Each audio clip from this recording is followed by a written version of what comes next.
муҳорибаи унвонӣ дар вазни миёна байни чемпион Леон Эдвардс ва довталаб Билол Муҳаммад дар коркар қарор дорад ва метавонад ки рӯзи 13 апрел дар турнири UFC 300 баргузор гардад. Ассалому алайкум дӯстон, хуш омадем ба шабакаи мо. Дар навори имрӯза оиди тозатарин ва муҳимтарин хабарҳо аз ҷаҳони ММА гап мезанем ва боварӣ дорем ки навор ба шумо писанд меояд. барои ҳамин навор то охир тамошо кунед. мо бошад оғоз мекунем. дӯстон, қуръони бепул барои шумо. барои қуръони бепул ба даст овардан аз ширкати шифофармо доруҳои гиёҳӣ харидорӣ кунед ва онҳо ба шумо қуръон ҳадия мекунанд. шумо метавонед ки аз ширкати шифофармо ҳама намуд доруҳои гиёҳиро бо нархи дастрас ва сифати олӣ харидорӣ кунед. доруҳо барои хароб ва фарбеҳшавӣ, барои дарди дил, дарди меъда, пастаҳо барои хунукзадагӣ ва қавӣ кардани мардонагӣ, равғани усма, хилба, равғани сиёҳдона барои ҳамаи дардҳо. худи ҳозир ба номерҳои дар рӯи экран буда занг зада доруҳои даркории худро бо нархи дастрас харидорӣ кунед ва ҳамин гуна ҳам доруҳои даркории худро дастрас мекунед ва ҳам соҳиби китоби қуръон мешавед.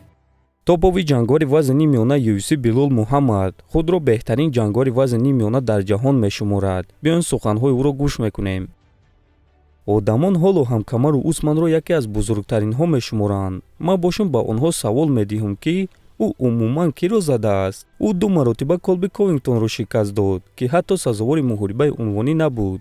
ӯ 2 маротиба Масвидалро шикаст дод ки ӯ низ сазовори муҳорибаи унвонӣ набуд ва ӯ боз Гилберт Бионсро шикаст додааст. акнун биён рақибони шикастдодаи моро муқоиса мекунем. ман Стивен Томпсонро шикаст додам, Демиен Майя, Гилберт Бионс, Висенте Люке ва ҷангвари бебоғ Шон Бредиро. шумо ин чизро эътироф кардан намехоҳед, аммо ман беҳтарин ҷангори вазни миёна дар ҷаҳонам. ман ҳамаи рақибони худро бо бартарии калон шикаст медиҳам, гуфтааст Муҳаммад. ва дӯстон, бояд қайд кард ки айни замон Билол Муҳаммад 9 ғалабаи пайдарҳам дорад. ана чемпион Леон Эдвардс бошад 12 ғалабаи пайдарҳам.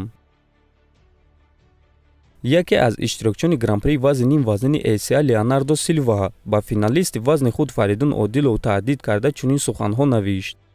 Фаридун Одилов, ба назари ман то бо варзигарони ҷангиди ки стилҳои онҳо барои ту мувофиқ буданд. ман боварӣ дорам ки мо дар финал вомехӯрем ва ман туро дар якум раунд ба нокаут равон мекунам. ACA, боварӣ дорам ки шумо ба қобилиятҳои ман боварӣ доред, навиштааст Силва. ва дӯстон, бояд гуфт ки Леонардо Силва дар ҳақиқат дар финал рақиби Фаридун шуда метавонад, агар ки дар муҳориба зидди Адлан Ибраҳимов ғолиб шавад. айни замон Фаридун Одилов дар ин суханҳои Леонардо Силва ҷавоб додагӣ нест. чемпиони пешинаи вазни 61 килограмми UFC Пётр Ян гуфт ки карьераи худро кай ба анҷом мерасонад.